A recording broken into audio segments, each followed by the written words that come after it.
The rate 66 के question answers जो exam में बहुत ही इम्पोर्टेंट होते हैं और इन्हें अच्छी तरह से समझो और आगे अपने एग्ज़ाम की तैयारी ढंग से करो। पहला क्वेश्चन है हमारा, what is the kind of pain and ache that the poet feels. वो किस तरह का दर्द और दुख था जिसे कवित्री महसूस करती है। इसका आंसर है the poetess mother is an old lady. Poets की जो मदर है वो एक बूढ़ी औरत है। सी इज 60 ईयर्स ओल्ड। वह 66 वर्ष की है। सी इज वेरी वीक। वह बहुत ही कमज़ोर है। हर फेस इज पेल। उसका चेहरा पीला पड़ा हुआ है। एंड लाइफलेस, और लाइफलेस है। हर फिजिकल कंडीशन शोज, उनकी जो शारीरिक अवस्था है वो दर्शाती है that she will not live long, कि वे ज़्यादा दिनों तक जीवित नहीं रह पाएंगी। The poet has the fear. इसी बात को लेकर पोइट के मन में ये डर है कि वह अपनी माँ को खो ना दे। Fear to loss her mother, अपनी माँ को खोने का डर है। तो आपको ध्यान रखना है इस क्वेश्चन में कि कौन सी ऐसी बात है जो पोइट को दुखी कर रही है। ठीक है ना। तो आप समझोगे कि उसकी माँ बूढ़ी हो चुकी है, बहुत कमज़ोर है, उसकी उम्र हो चुकी है, उसके चेहरे पर पीलापन छाया हुआ है और शारीरिक अवस्था ये दर्शा रही है कि लंबे समय तक वो जीवित नहीं रहेंगी। अब आपका नेक्स्ट क्वेश्चन है, why are the young trees described as sprinting.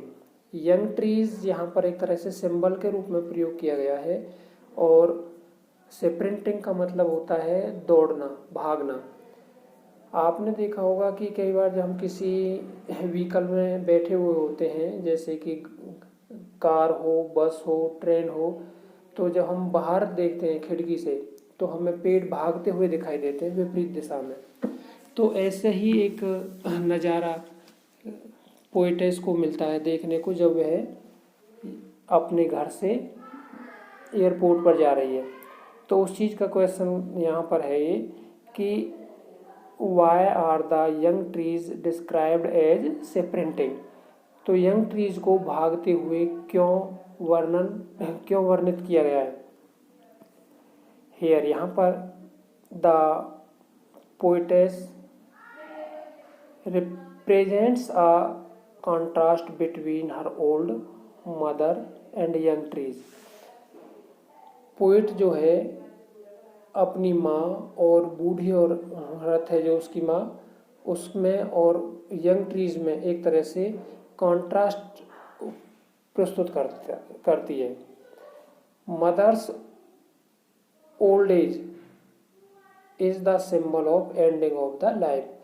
जो माँ है उसकी जो एज है वो जीवन के अंत का सिंबल है। Whenever the young trees, जबकि जो यंग ट्रीज हैं, are the symbol of starting, वो सिंबल है स्टार्टिंग का, ऑफ द लाइफ, जीवन के स्टार्टिंग का सिंबल है, एंड जॉय और खुशी का सिंबल है। द यंग स्प्रिंटिंग ट्रीज, जो यंग स्प्रिंटिंग ट्रीज हैं, इंस्पायर अस, वो हमें प्रेरित करते हैं to leave the sad thoughts away, कि हमें बुरे विचार छोड़ देने चाहिए या हमें बुरे विचार त्याग देने चाहिए। तो हमें इसमें ये बताना है कि किस तरह से उन पेड़ों का स्प्रिंटिंग के तौर पर वर्णन किया गया है। क्वेश्चन नंबर 3 है, why has the poet brought in the image of merry children spilling out of their homes. Poet जो खुश बच्चे हैं अपने घर से निकल रहे हैं, उनको किस तरह से उनकी इमेज को इस कविता में दर्शाती है या बताती है। The poet is very upset due to her mother's old age and weakness. Poet जो है अपनी माँ की ज़्यादा उम्र की वजह से, बुढ़ापे की वजह से और कमजोरी की वजह से अपसेट है, दुखी है। She wants to put this idea away, और वह इस आइडिया को, इस विचार को भूल जाना चाहती है।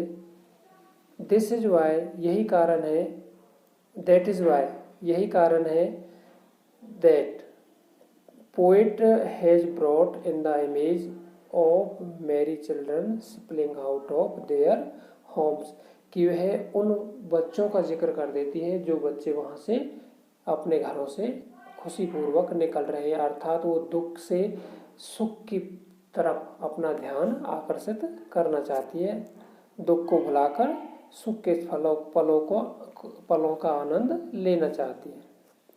Why has the mother been compared to winter's moon? यहाँ पर जो है कवि की जो माँ है उसकी तुलना लेट विंटर के मून से क्यों की गई है। The poet's mother is very old, poet की जो माँ है वो बहुत ही बूढ़ी है। She has no shine and strength like her youth, उसके चेहरे पर ना तो कोई चमक है, ना ही उसके शरीर में कोई ताकत है जैसी कि उसके युवा अवस्था में हुआ करती थी। Just like the winters moon, जैसे कि ऐसी अवस्था किसकी है, विंटर के मून की। दैट लुक्स हैजी, जो धुंधला दिखाई देता है। It also has no shine, इसमें भी कोई चमक नहीं है। This is a natural comparison, यहाँ पर ये प्राकृतिक स्वाभाविक तुलना की गई है। टू शो दिस सिमिलरिटी, इसी सिमिलरिटी को शो करने के लिए, इसी समानता को शो करने के लिए the mother has been compared, माँ की तुलना की गई है to late winter's moon, late winter के मून से। What do the parting words of the poet and her smile signify?